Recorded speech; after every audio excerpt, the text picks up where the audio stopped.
있습니다. 오늘 누가복음 2장 말씀 읽어보도록 하겠습니다. 자, 우리 먼저 누가복음 2장 1절부터 7절까지 말씀 우리가 함께 읽어보도록 하겠습니다. 함께 읽습니다. 시작. 그때 가이사 아우구스토가 명을 내려 천하로 다 호족하라 하였으니 이 호족은 구레네와 수리아 총독이 되었을 때에 처음 한 것이라. 모든 사람이 호족하러 각각 고향으로 돌아가매 요셉도 다윗의 집 족속이므로 갈릴리 나사렛 동네에서 유대를 향하여 베들레헴이라는 다윗의 동네로 그 약혼한 마리아와 함께 호족하러 올라가니 마리아가 이미 잉태하였더라. 거기 있을 그때에 해산할 날이 차서 첫 아들을 낳아 강보로 싸서 그 위에 누웠으니 이는 여관에 있을 곳이 없음이라. 아멘. 오늘 우리는 예수님을 만나는 그런 자리에 나와 있습니다. 한번 따라할까요? 예수를 만나다. 예수를 만나다. 오늘 예수님의 나심에 대해서 오늘 목격한 자들이 이제 2장에 나타납니다. 특별히 이 예수의 그 사건은 역사적인 사실이다라는 것을 이 누가는 지금 보여주고 있어요. 그때가 언제라고 말하고 있습니까? 가이사 아구스토가 명을 내려서 천하에다 호족하라 하였다. 그렇게 말하고 있지 않습니까? 이 아구스토, 여러분 잘 아는 것처럼 이 아구스토가 누굽니까? 바로 가이우스 율리우스 케사 옥타비아누스, 전체 총 이름을 말하면, 그러니까 우리가 잘 아는 가이사, 즉 시저의 양아들로 입적되었다가 시저가 브루투스에게 암살당하죠. 그러고 나서 그 뒤를 이어서 이제 여러 이제 과정이 있지만 어쨌든 로마 최초의 황제로 등극한, 그래서 원론에 의해서 존귀한 자다, 존엄한 자다라는 의미로 아우구스투스, 그러니까 정확하게 라틴어로 하면 아구스토가 아니라 아우구스투스인데 이제 그러한 명칭을 얻게 된 자가 바로 이 아구스토라는 사람. 그러니까 실제로 이 아구스토가 기원전 26년부터 시작해서 그래서 기원 후 14년까지 그렇게 다스렸던 것으로 그렇게 역사에 나와 있고, 사실 그 호적한 기록에 대해서는 그렇게 많은 곳에 나와 있지 않지만 이렇게 찾아보다 보니까 한 3번에 걸쳐서 인구 조사를 했던 것으로 이렇게 기록하고 있는데, 거진 이즈음에서 인구 조사를 했던 것. 특별히 그 어느 때냐라고 했을 때 구레뇨가 수리아의 총독이 되었을 때라고 이렇게 말하고 있는데, 이 부분에 대해서도 약간의 지금 오차가 좀 있긴 하지만 보통 그 구레뇨가 그 수리아의 총독으로 있었을 때가 주전 4세기부터 시작해서 주후 1세기 그리고 6, 7세기에 6, 7년쯤에 세기가 아니죠. 그쯤에 2번에 걸쳐서 수리아의 총독이 되었다라는 기록이 있어요. 그러니까 아마 2번째는 아니고 처음에 되었을 때 그때쯤이 아닐까. 그래서 이런 그것을 맞춰 보았을 때에 대략 한 그쯤, 그 시기가 대충 맞아 떨어지죠. 그래서 이 사실이, 이 이야기가 그냥 하나의 어떤 꾸며낸 이야기가 아닌 실제적인 어떤 그런 이야기로서 그렇게 우리에게 보여주고 있는 것을 우리가 보게 됩니다. 아무튼 이때에 이제 그 갈릴리 나사렛에 살던 이 요셉과 마리아가 이제 그 명을 따라서 호적하러 어디로 갑니까? 고향 베들레헴, 유대 땅으로 이제 가는 그런 모습을 갖고 있는. 이들은 누구냐면 유대인이기 때문에, 지난번에 말씀드렸지만 유다인이었죠. 그런데 각각의 자기 그 고향에서 살지 못하고 다들 많이 이렇게 지금 흩어져 지금 살고 있는 그런 모습을 보게 되는데, 아무튼 그 다윗의 집의 족속이라고 오늘 이렇게 성경이 그렇게 말하고 있어. 4절 보니까 요셉은 다윗의 집 족속으로. 이 말은 무슨 말입니까? 뭘 의미하는 거죠? 왕족이라는 거예요. 왕의 후손이라는. 여기 혹시 전주희 씨는 없으시죠? 저도 가끔은 좀 아쉬울 때가 있어요. 왜 난 전주희 씨가 아니야? 이 씨들도 이렇게 여러 파가, 이 씨도 여러 본이 있고, 또 같은 또 전주희 씨 가운데서도 여러 또 파들을 많이 얘기하는데, 아무튼 요즘 사람들 그런 많이 하잖아요. 내가 뭐 누구 왕이 몇 대손이고 뭐 이런 얘기 많이 하잖아요. 김씨 가운데도 또 그런 얘기도 많이 하고.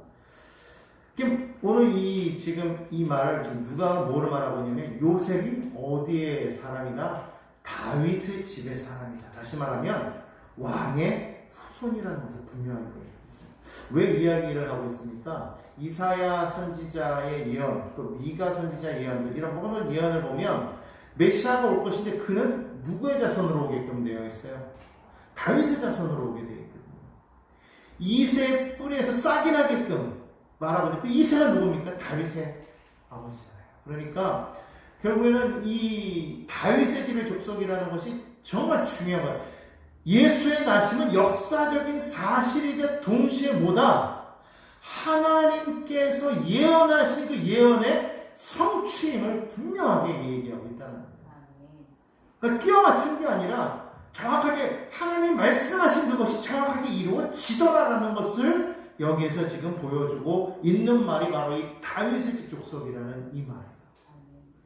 참 신기하지 않습니까? 근데 참 재미있는 거는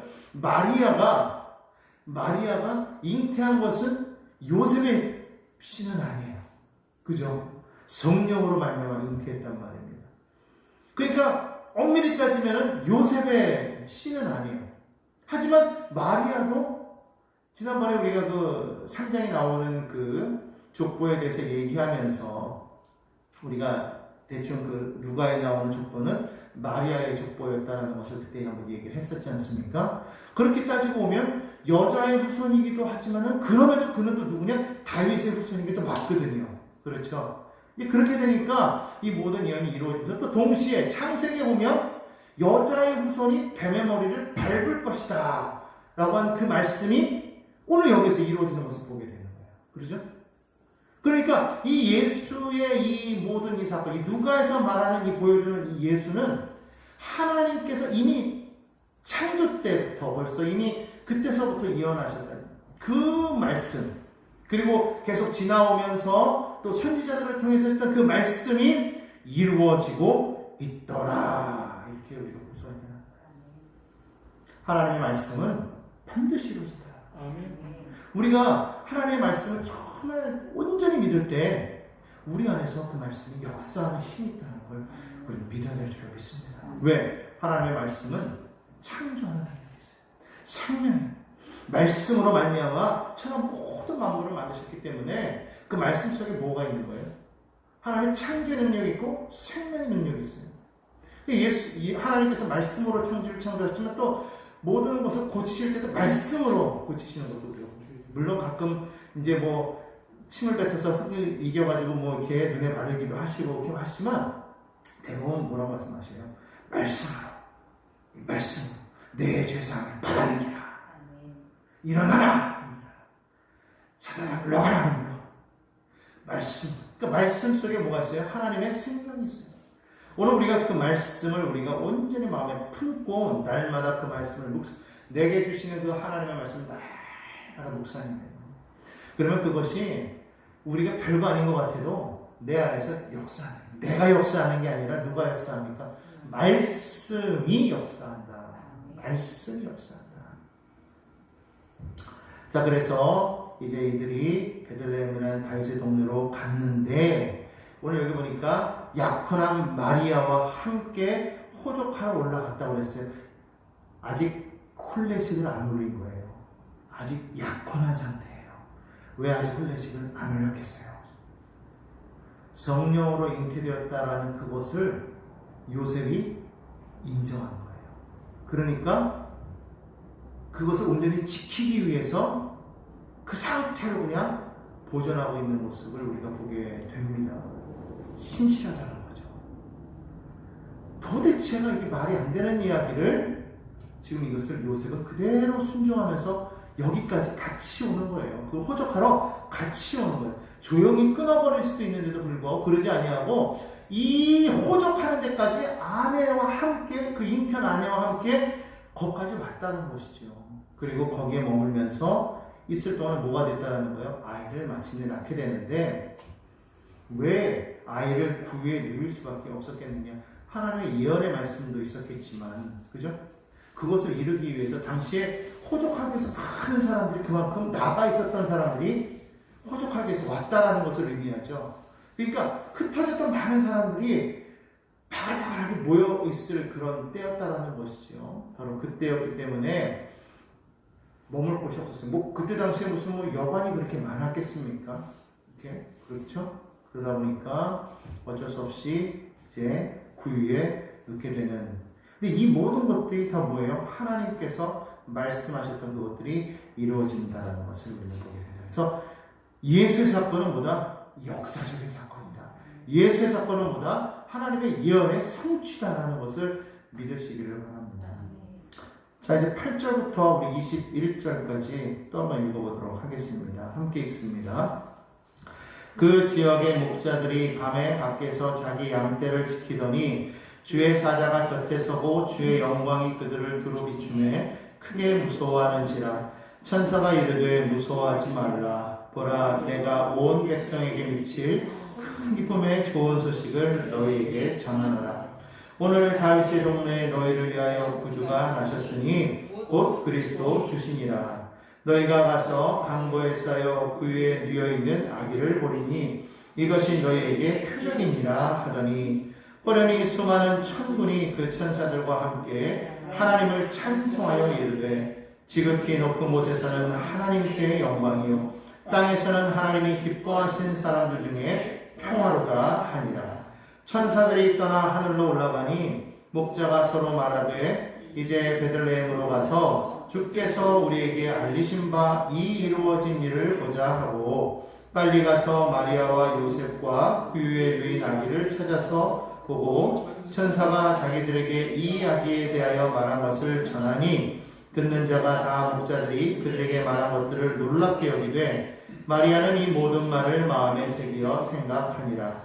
목자들은 자기들에게 이르던 바와 같이 듣고 본 그 모든 것으로 인하여 하나님께 영광을 돌리고 찬송하며 돌아다니라. 할례할 8일이 되매 그 이름을 예수라 하니 곧 잉태하기 전에 천사가 일컬은 바라라. 아멘. 이 유대 가운데서도 이 직업에 귀천이 있었던 것을 우리가 알 수 있어요. 그때 당시에도 노예 신분도 있었고 또 왕족, 또 귀족 다 있었습니다. 그리고 학자들도 있었고요. 그리고 일반 평민들도 있었을 것이고 천한 직업을 가진 사람들도 있었는데, 특별히 목자는요, 그때 당시에는 천한 직업을 가졌었어요. 참 희한하지 않습니까? 원래의 유대인들은 뭐 하는 사람들이었죠? 원래는 유목민이었단 말이죠. 그죠? 처음부터 유목민은 아니었을 거예요. 아브라함이 갈대아 우르에 있었을 때에는 사실 유목민이 아니었죠. 그들이 이제 말씀 듣고 따라 나오면서 이제 유목민이 되었던 것인데, 아무튼 그들은 양을 치는 사람들이었던 것을 알 수가 있습니다. 물론 이제 애굽에 들어갈 때는 그들이 양을 치는 사람들이라고 하지 않고 양을 치는 사람들이었었는데, 사실은 이 그들이 천한게 여겼었기 때문에 사실은 그 부분에 대해서 이 애굽 사람들도 별로 이렇게 크게 보지 않았던 것을 우리가 볼 수 있는데, 아무튼 이 목자라는 것은 좀 약간 좀 천하게 생각했던 직업이었다는 거예요. 근데 그들이 이제 어떤 사람들이었냐 보면 참 충성된 사람들. 오늘 여기 나온 목자들은 왜 그래요? 밤에 밖에서 양떼를 지켰대요. 밤에 밖에서. 누가 생각납니까? 다윗이 목동이었잖아요. 다윗이 양을 지켰잖아요. 그죠? 근데 다른 형제들은 다 안 했어요. 누가 했어요? 다윗이 했어요. 그 어린 동생이 했단 말이에요. 쉬운 일이 아니에요. 왜 그러냐면 다윗의 고백을 보면 어떻습니까? 양떼를 지킬 때 사자의 입에서, 늑대의 발톱에서, 곰의 발톱에서 그들을 지켰다고 했어요. 이게 보통 쉬운 어려운 일이 아니죠. 어린 소년이 혼자서 양떼를 지키면서 그냥 한 마리 물어가게도 됐는데, 사자가, 곰이 그럴 때 뭐 어쩔 수, 예전에 언젠가 다큐멘터리 같은 거 저는 참 좋아하는데, 아프리카에서 이제 목자들 이렇게 양을 쳐요. 최근에도 이제 이렇게 소도 치고 막 그러는데, 그냥 제산 아닙니까? 확실히 아프리카 다르더라고요. 사람이 이렇게 치다 보면은요, 그냥 사자가 지나가. 울타리를 쳐놔도요, 사자가 약 보다가요, 틈새로 들어와서 채가는 거예요. 그럼 이 목자가 어떻게 돼요? 다윗 같았으면 어떻게 됩니까? 그냥 뭐 물매를 던지고 구해내야 되잖아요. 이 사람은 어른인데 그걸 보면서 막 이래요. 막 그냥 이렇게만 해요. 울어. 자기 양이 자기 그 소가 먹히니까 우는데 못 가는 거예요. 그러고는 도망가. 근데 난 그 사람이 이해가 되더라고요. 왜? 야, 아무리 내 소가 중요하지만 내 생명이 더 중요하잖아요. 그 사자를 내가 어떻게 이겨? 무섭겠더라고요, 진짜. 도망갈 수밖에 없죠. 그런데 다윗은 안 그랬다라는 거예요. 사울왕에게 말할 때 고백하지 않습니까? 내가 그렇게 했습니다. 어린 그 소년이 하나님을 의지해서 그렇게 했다. 책임감이 아주 나타나 다윗은. 오늘 여기 이 목자들을 보면 딱 다윗이 연상되지 않습니까? 밤에 밖에서 양떼들을 지킨다. 충성스러운 사람들, 그리고 책임감이 있는 사람들, 마치 다윗을 연상시키는 사람들, 바로 그들에게 천한 직업이지만 충성스러운 그들에게 누가 나타났어요? 천사가 나타나서 가장 먼저 뭘 알린 거예요? 복된 소식을 알렸다는 거예요. 가장 낮은 사람. 자, 근데 그분이 오셨는데 그분이 어디에 있는 것을 보면은 그거 증거가 되리라. 강보에 쌓여 구유에 누여 있는 것을 보면 그것이 증거가 되리라. 가장 낮은 사람들에게 예수를 말하는데 그 예수를 누구라고 말하냐면 그리스도라고 말했는데 그리스도라는 의미가 뭐냐면은 기름 부음을 받은 자라는 뜻이 있거든요. 이 그리스도라는 말은 누구에게만 쓸 수 있는 거냐면은 왕, 제사장, 선지자들에게만 쓸 수 있는 말이에요. 근데 그리스도가 너희를 위해서 왔다라고 말하는데 그 사람이 어디에 있느냐? 구유에 누여 있는 거예요. 말이 안 되는 거예요. 왕으로 오시니까, 선지자로 오시니까, 제사장으로 오시니까 구유에 누여 있대요. 가장 천한 말먹이통에 말이 안 되잖아요. 얼마나 지저분하겠어요? 거기에 누여 있다. 그걸 누구에게 말했다? 가장 낮은 사람. 주님이 오신 그 모습을 보면 그분은 가장 높은 곳에 계시면 가장 낮은 곳에 가장 비천한 사람들을 위해서, 그러니까 다시 말하면 거기까지 오셔서 거기서부터 주님은 사람들을 살리기 시작하시더라고요. 거기서부터 우리가 그 예수를 만나야 되는 거예요. 가끔 나 같은 사람을 위해서 주님이 정말 사랑하실까? 우리가 말하는 그 나 같은 사람은 어떤 사람이에요? 하나님 보실 때는 나는 가장 낮은 사람이지만 하나님 보실 때는 가장 사랑하는 사람이에요. 그렇기 때문에 나 같은 사람을 주님이 사랑하실까? 나도 주님이 구원하실까? 그러한 말을 할 필요가 없다는 것이죠. 왜? 거기까지 낮으신 분이시기 때문에. 그걸 오늘 이들을 통해서 지금 이들의 입술을 통해서 지금 증거하고 있더라는 거예요. 천사가 나타나서. 근데 솔직히 이들이 봤을 때 얼마나 무섭겠어요. 갑자기 웬 사람이 확 나타나가지고 말하는데 몸에 막 빛이 번쩍번쩍 날 거고, 그죠? 환하게 어둠, 지금 같은 어둠이 아닐 거잖아요. 실같이 어두웠을 거 아닙니까? 그때 당시 빛이 없으니까 별빛밖에 없고 얼마나 깜깜했을 텐데 그때 갑자기 환해지면서 웬 사람이 나타나 말하는데 두려웠겠죠. 근데 그 사람이 하는 말은 뭐예요? 두려워하지 말라예요. 두려워하지 말라. 하나님께서 우리에게 하시는 말이 뭔지 아십니까? 두려워하지 말아라. 아멘. 하나님이 항상 우리 곁에서 우리에게 하시는 말씀이에요. 두려워하지 말아라. 아멘. 두려워하지 말아라. 성경을 보면은요, 가장 우리가 낙심할 때, 절망할 때, 괴로울 때, 힘들 때 늘 하나님 우리에게 하시는 말씀이 그거예요. 두려워하지 말아라. 왜? 내가 너희와 함께하노라. 오늘 두려워하지 말아라. 왜? 너희를 위해 구주가 나셨는데 그가 누구냐? 임마누엘, 예수라는 거예요. 너희와 함께하는 자, 너희를 너희의 주에서 구원할 자, 그가 오셨다는 거예요. 그게 뭐예요? 그게 큰 기쁨의 좋은 소식이라는 거예요. Good news라는 거예요. Good news. 세상은 bad news예요, 그죠? 세상에 뉴스 들어오십시오. 좋은 소식 하나도 안 들려요. 뉴스 들으면 속 터지는 일밖에 없지 않습니까? 그러니까 배드뉴스란 말이죠. 근데 이 말씀은 뭐냐면 굿뉴스라는 게, 그래서 복음이지 않습니까? 그게 복음이라는 거예요. 그런데 사람들이 이걸 싫어하는, 이게 아니야. 여러분, 이게 부끄러워할 일이 아닌 거예요. 이거는 정말 모든 사람에게 미치 큰 기쁨의 좋은 소식인 거예요. 그렇기 때문에 이건 어떻게 돼? 나누어야 되거든요. 그들이 받든 안 받든 이거를 받는 사람들에게 좋은 소식이 될 수밖에 없는 건데, 그들이 안 받으려고 한다고 해가지고 우리가 그걸 부끄러워할 필요가 없는 거예요. 너무 좋은 건데. 그렇지 않겠습니까? 너무 좋은 건데. 그거를 내가 안전하면 안 되는 거죠. 왜냐면 나만 좋은 게 아니라 너도 좋고 다 좋은 거기 때문에 우리 전해야 되잖아요. 그렇죠. 좋은 소식은 자꾸 전해야 되는 거예요. 못 전하는 이유가 뭘까요? 내가 결국은 그것을 좋게 여기지 못해요. 그만큼 내가 그거를 충격적으로 내 안에서 이것을, 야, 이게 정말 좋구나 하는 거를 못 느끼는 거죠. 그렇기 때문에 그런 게 아닐까. 너무 좋으면은요, 자랑하게 돼 있어요. 예전에 지금은 안 그래요. 지금 다들 잘 사니까. 예전에 좀 사는 사람들은 꼭 보면 여기 그 반지들 이렇게 끼면은 이렇게 번쩍번쩍 빛나는 거 그냥, 그죠? 뭐 그냥 큰 거, 3캐럿 이런 거 끼잖아요. 그죠? 근데 3캐럿에서 고사하고 한 1캐럿도 안 되는 정말 조그만 거 하나 끼고 나서도 꼭 그런 거 끼면 어떻게 했어요, 옛날에? 이렇게 머리를 넘길 때 꼭 이쪽으로 넘겨도 되는데 꼭 이렇게 넘기죠. 이쪽에 꼈으니까. 괜히 뭐 시계 하나 탁 차면 괜히 막 이러고. 옛날에 진짜 그러지 않았습니까?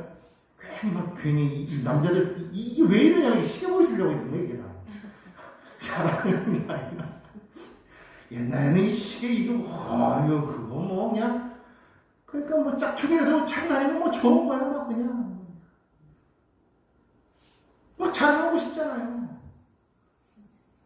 요즘은 뭐 하여튼 다들 웬만큼 잘 사니까 별로 그런 거 이제 관심도 없고, 사람들이 이제 요즘에는 좀 유니크한 거 있잖아요. 그죠?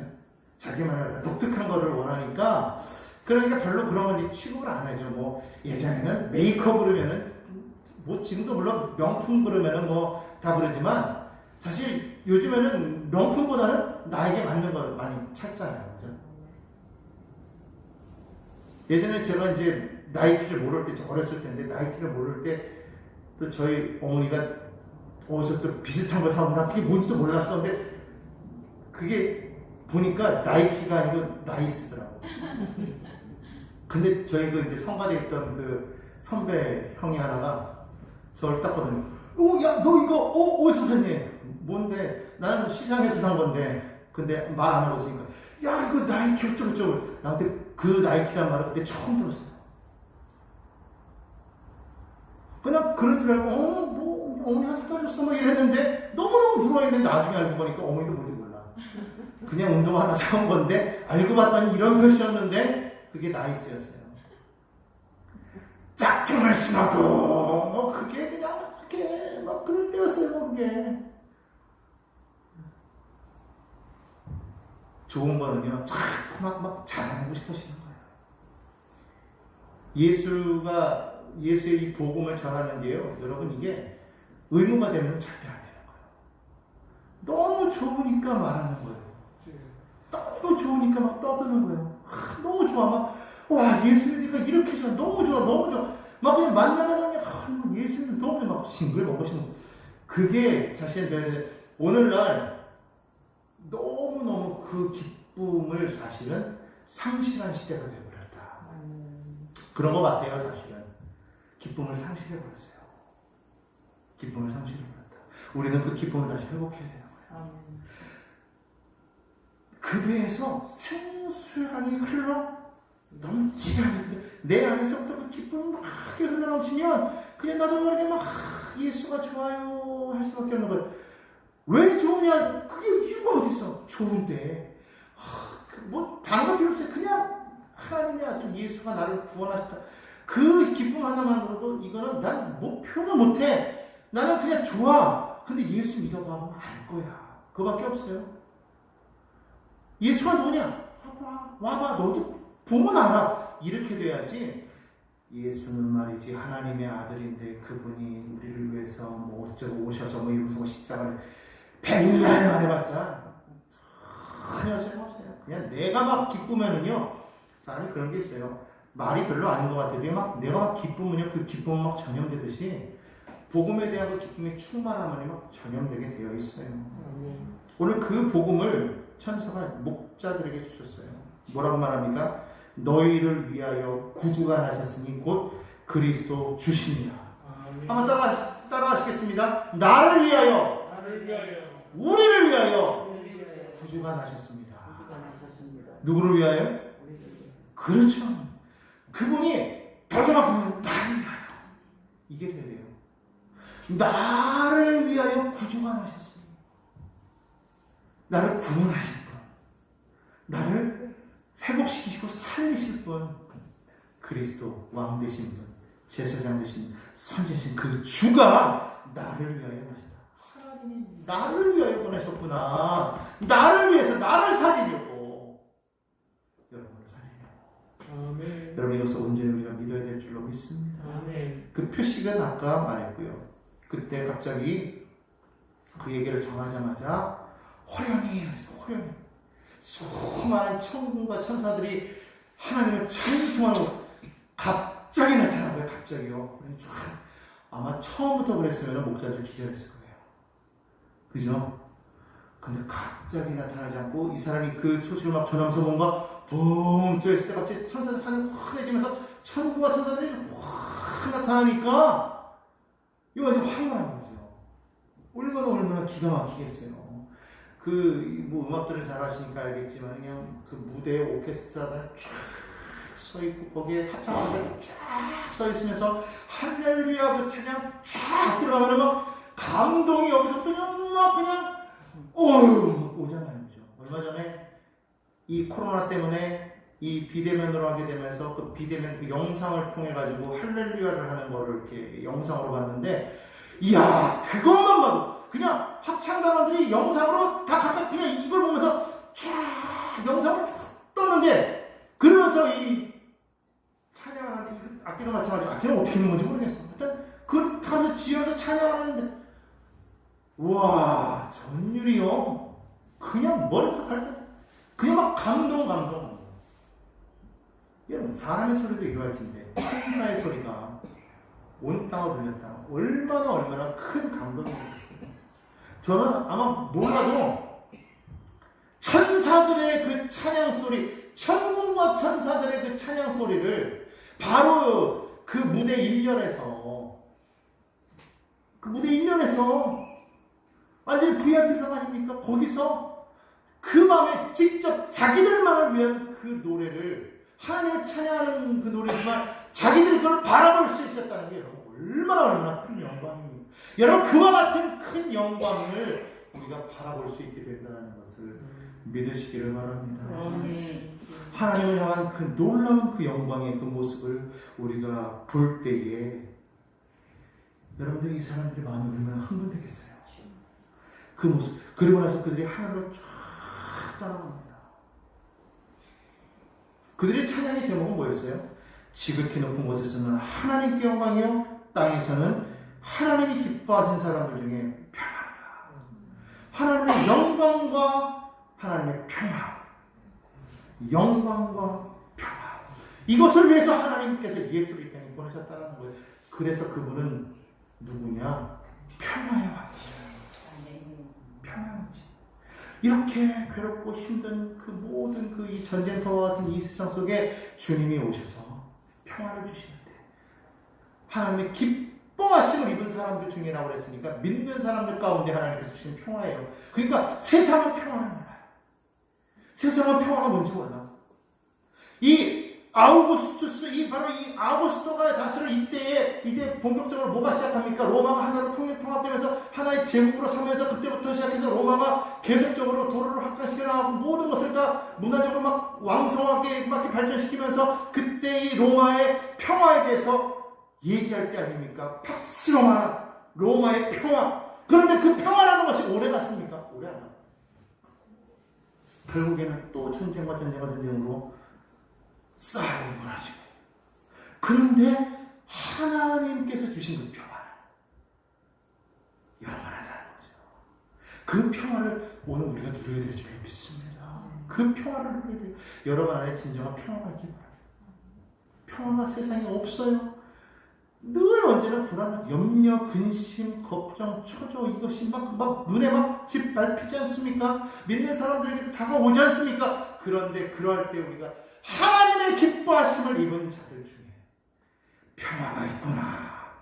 믿음을 가지고 하나님 앞에 나아갈 때 하나님께서 삶의 두려움이 변하여 기쁨에 되게 하시다고요. 제 대신 화관을 내게 씌우시고 슬픔 대신 희락을, 근심 대신 찬송의 옷을 입히시는 놀라우신 하나님의 능력이 있음을 믿으시기를 축원드립니다. 이 일을 보고서 이들이요 너무 감동. 야 이게 웬일이냐고, 이 일이 정말 이루어졌는지 한번 보자. 그러고 가서 본 거예요. 어디 있다고 말하지도 않았어요. 그냥 딱 사인 하나 뭐예요? 구유에 누인 아이. 갔는데 정말 빨리 갔는데 빨리 찾았어요. 하나님의 인도하심을 우리가 보게 됩니다. 여러분요, 하나님의 말씀대로 나아갈 때 하나님이 그 길을 인도하시는 거예요. 여러분 우리가 그걸 알아야 됩니다. 그렇기 때문에 어떠한 곳에서 여러분 길을 잃을 때가 있어요. 그럴 때 우리는요 하나님 앞에 엎드리는 거예요. 왜? 우리가 길을 모를 때 우리는 뭐를 의지합니까? 지도를 의지하잖아요. 요즘에 차를 볼 때 내비게이션을 의지하잖아요. 우리의 내비게이션은 누구예요? 하나님. 우리가 길을 잃고 헤맬 때 우리는 하나님 앞에 엎드리는 거예요. 하나님 어떻게 해야 됩니까? 그럼 그분이 우리의 길을 인도하시더라. 내가 막 가면은요 옳은 길 같은데 결국 막다른 길이 될 수도 있어요. 제가 아는 분이 중국에 있을 때 이게 그때 당시 내비게이션이 잘 되어 있지 않으니까요 그냥 그거 중국에서 그 본 그렇다고 중국이 나쁘다는 얘기가 아니에요. 영상을 보다가 또 잘못 오해하다. 아무튼 옛날 얘기인데 그냥 그때만 이렇게 막 가는데 길이 있다고 해서 열심히 달려갔는데요. 세상에 앞에 공사를 하고 있었대요. 그 길이 끊어져 있었는데 밤에 가다 보니까 그게 끊어진 걸 몰랐어. 근데 이분들이요 정말 하나님이 보셨던 게 뭐냐면요, 갔는데 자꾸 이게 지금 길이 뭔가 좀 험하니까 가다가요, 야 이거 어떻게 된 거냐, 밤에 보이지도 않고 이게 맞나 그러 잠깐 섰대요. 그리고 내려가지고 앞을 봤는데 세상에 얼마 불과 10m 앞에 길이 끊어져가지고 뚝 끊어졌는데 더 갔으면 죽는 거예요. 그냥 내비게이션 그냥 인도하기는 그냥 왔는데 그게 아직 완공이 돼 끊어진 길이었던 거야. 이야, 여러분 우리가요 세상에서는 이런 일을 당하기 쉽다는 거예요. 근데 그때 이분들이 믿는 분들이라 정말 하나님 앞에 기도하는 분들이 하나님이 그때 거기서 그들을 왜 섰냐고. 그냥 조금만 가야 되는데 잠깐 쓰자. 여러분 차 타고 가다가 그렇게 잠깐 안 쓰잖아요. 잠깐 쓰자 그러고 섰는데 그리고 내렸는데 보니까 끊어졌다는 거죠. 저는 정말 그 얘기 듣고 야 정말 하나님이 지키시는구나 느꼈어요.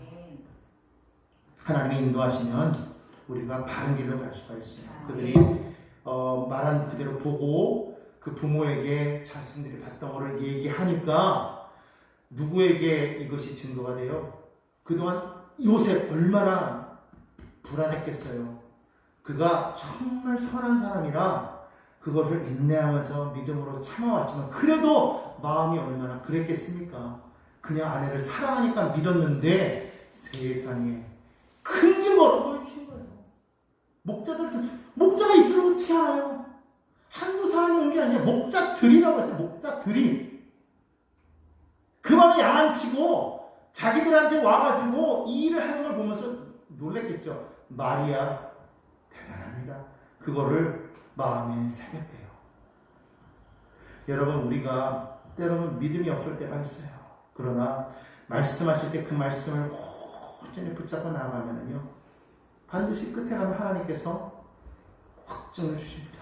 아멘, 아멘. 그때까지 흔들리지 말아야 돼요. 아멘. 흔들리지 말고 계속 가야 돼요.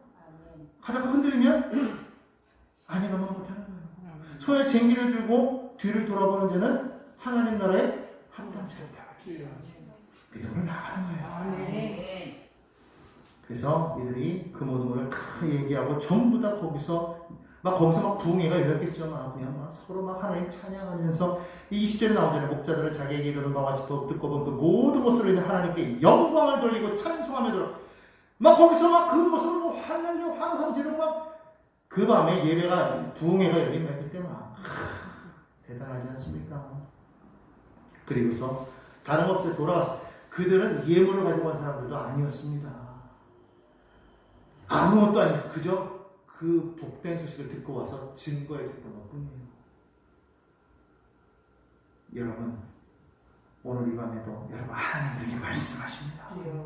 그 말씀을 듣고 하나님께서 내게 주신 그 말씀에 내 속에 정말 그 하나님의 그 은혜가 너무나 넘치고 기쁨이 넘쳐나서 하나님께 영광을 돌리고 찬송하며 기쁨으로 우리는 살아가야 될 줄로 믿습니다. 그러한 삶의 모습이 되어지기를 축원합니다. 할례 8일이 되면 그 이름을 예수라 하니 할례 유대인들은 8일이 되면 다 할례를 행했잖아요. 그건 잘 지켰던 것 같아요. 그런데 이름을 정하는데 무엇이라고 하더라? 1장 31절에 보면 그 천사가 가브리엘 천사가 말을 하죠. 아들이 태어날 때 이름을 예수라 하라 그랬어요. 그걸 기억하고 있었잖아요. 마음에 새기고 낳자마자 뭐라고 그랬어요?